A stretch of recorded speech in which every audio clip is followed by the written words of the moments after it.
U.S. to send anti-tank missiles to Ukraine. President Donald Trump is expected to announce his approval of a plan to sell anti-tank missiles to the Ukrainian government. A move that would mark a significant escalation in lethal U.S. military support for Ukrainian forces battling Russian-aligned forces in the border region. Four State Department sources tell ABC News.if the president formally signs off. The plan will be presented to Congress for a 30-day review period where it would need to be approved before the State Department can implement it. The sale of anti-tank missiles, which could possibly include the U.S.-made Javelin system, provoked a strong reaction from Russia on Saturday, saying it crossed the line and could threaten to derail Trump's calls for better relations with Moscow. The total defense package of $47 million includes the sale of 210 anti-tank missiles and 35 launchers. Additional supplies will need to be purchased, according to a senior State Department official.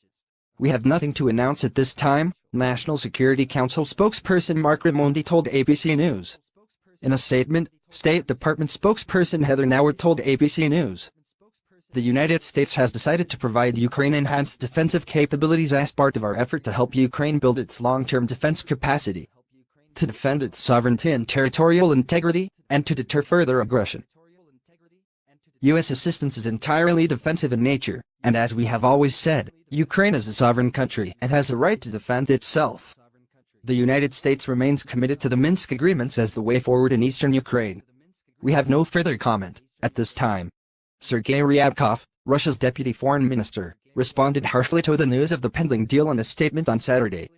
"The United States in a certain sense crossed the line, announcing the intention to transfer weapons of direct damaging action to Ukraine," the statement said, translated from Russian. "American weapons can lead to new victims in our neighboring country, to which we cannot remain indifferent." Earlier this week, the Kremlin condemned Trump's approval to allow the commercial sale of small arms and light weapons to Ukraine. Kremlin spokesperson Dmitry Peskov said that sale will once again motivate the hotheads in the Ukrainian government and unleash bloodshed again. The head of the Russian parliament's defense committee, Vladimir Shamanov, also condemned it as a sophisticated and irresponsible step. A State Department source stressed that the move to supply even more powerful anti-tank missile is purely for defensive purposes. ABC News first reported that the interagency memo has been sitting on the president's desk for weeks.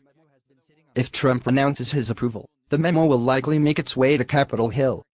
Congress has 30 days to approve the measure. There is broad support by Senate Republicans. After the announcement of the sale of smaller lethal weapons, Senator John McCain, RS, said that Trump should take the next step and approve the sale of anti-tank missiles. "I urge the president to authorize additional sales of defensive lethal weapons, including anti-tank munitions, and to fully utilize security assistance funds provided by the Congress to enable Ukraine to defend its sovereignty and territorial integrity," McCain said in a statement. As violence in the eastern region accelerates between the Ukrainians and separatists supported by Russia, the Ukrainian government has made it clear that they're in dire need of offensive hardware. The death toll stands at over 10,000 people since fighting began in 2014, according to a December report by the Office of the United Nations High Commissioner for Human Rights. The war has been at a standstill along the Eastern Front since Russia seized Crimea in 2014. What we are awaiting and have called for is the provision of lethal defense weapons that are more advanced, a larger package that is under consideration right now, including anti-tank and anti-aircraft missiles, a Ukrainian official told ABC News earlier this week. "We are expecting this decision and would welcome it." President Barack Obama considered selling and financing anti-tank missiles to Ukraine in theory, but never approved the measure, despite being pushed by his National Security Council team. According to a former NSC official, the U.S. military's European command is moving ahead with the plan for the weapons to be delivered, according to a senior State Department source.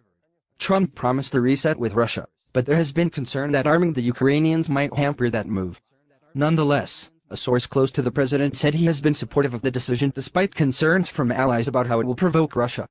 The president's likely approval of the arms deal is a major shift from the Republican Party platform on sending lethal weapons to Ukraine, which was amended when Trump was the party's nominee for president. From supporting lethal defensive arms to Ukraine to the more vague appropriate assistance language that ran counter to traditional Republican foreign policy.